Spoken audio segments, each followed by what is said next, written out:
First, let me warn you that this is going to be a pretty long video because I'm doing the entire sprint, or almost the entire sprint. This is a little bit after the whistle blew. I knew we were going to be sprinting into Ware Shoals, and when the whistle blew, I was kind of surprised because I thought we were starting about 2 miles later on and was not really in the position I had thought I would like to be in at that point. But everyone was moving along at a pretty easy pace, so I figured I'd have some time to move up, though I was a little bit hesitant, not knowing when someone might jump off the front. Sorry about the little blur spots on the screen. We did go through some rain during this time. Either rain was falling or water was being kicked up off the road by the wheels in front of me. I can't tell. I didn't think it was raining, but water came from somewhere. There's the green jersey of the sprint leader. So I figured I was in pretty good company. I see Andy Baker up there, and then some Carolina Metro guys, which typically is a decent sign. There's Scott. Bye-bye, Scott. At this point, I noticed some people going off the front, and again, I didn't know how far we were going, so the group was attacking and then easing up, attacking, easing up. I never was certain exactly when I was going to end up in the final attack.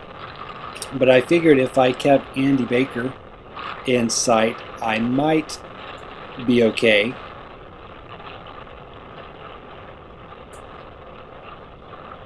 And here we are easing up again. The line was stretched out because an attack had gone, and I guess they were trying to bring everybody back together.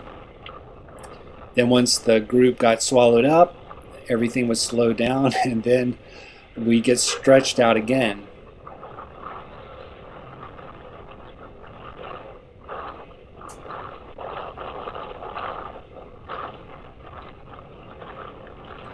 The one bad thing about these videos is there's no way I can indicate to you the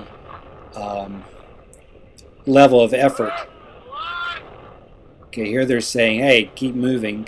I guess one of the teams was yelling about yellow lines and making sure they stayed on the right side of that yellow line. That factors in for me a little bit later. There's some guys off the front, and I guess the Carolina Triathlon guys didn't like it, so they went after him. I was just trying to squeeze in and staying on the wheel of Andy. Revolution guy got in front of me, and I decided to go with him. Would have liked to have been a little bit closer to him at this point.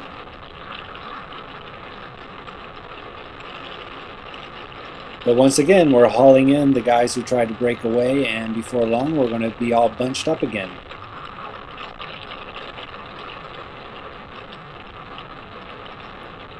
We're just passing one of the POA team members. They have some really cool kits, little red diamond, or at least red kits with diamond mesh all over it.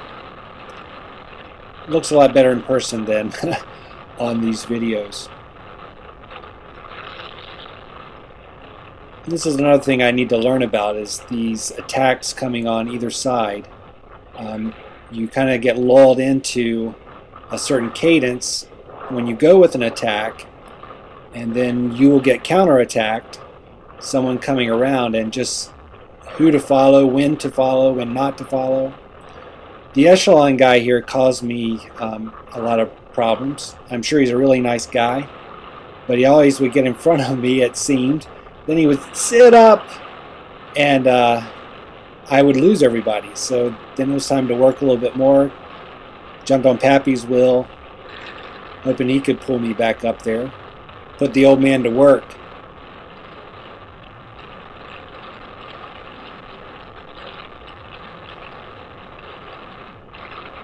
And these are the types of things I'd like to learn to avoid. So now we're back up with the heavy hitters, Spencer, Baker.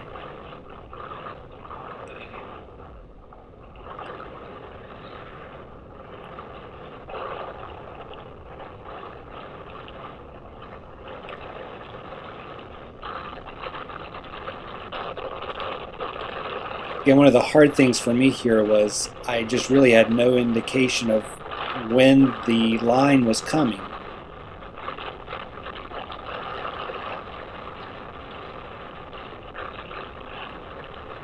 There's my echelon friend again.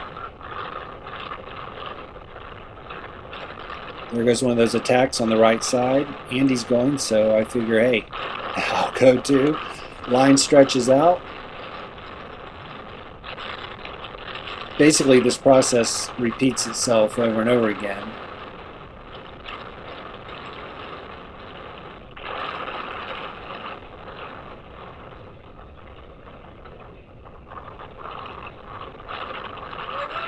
Yellow line. There's my echelon friend coming back. Sit up. Yeah.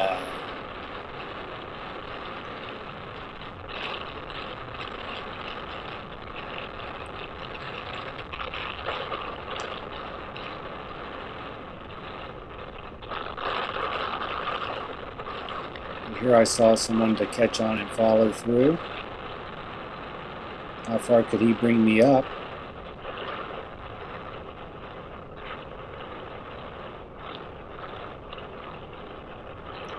This guy here I'm just passing on my left kind of surprised me. You'll see later on he ends up passing me at the end. He was a little stronger than I thought he would be.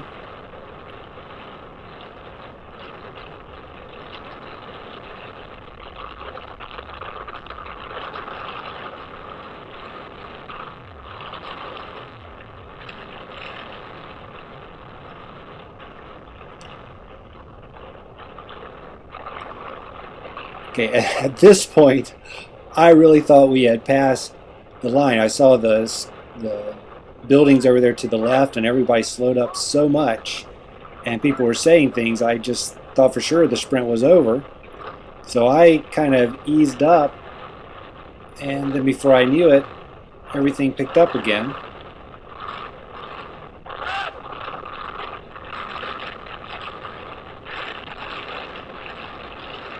It was more mentally of a problem than anything else because I had to reassert myself.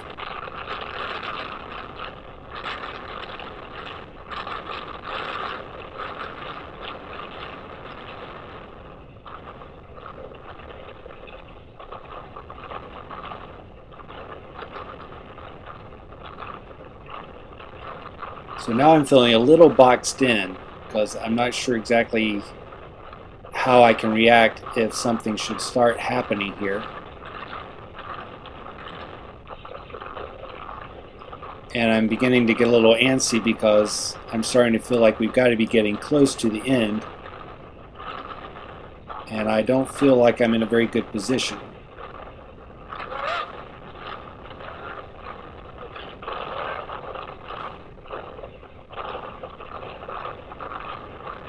There's someone going off the front, so we're going to stretch out again, I'm sure.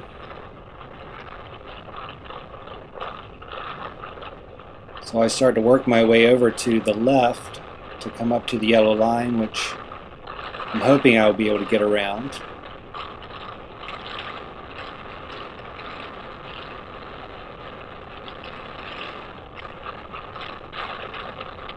Squeeze!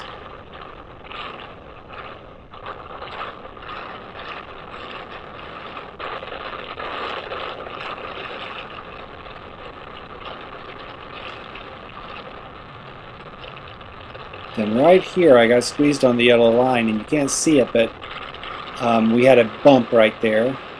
Sorry about that, Revolution guy.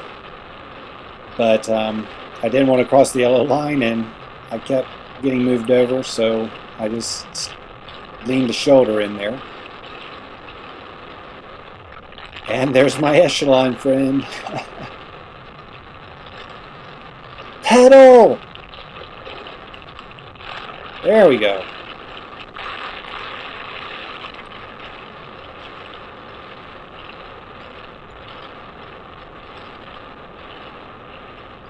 And there we go.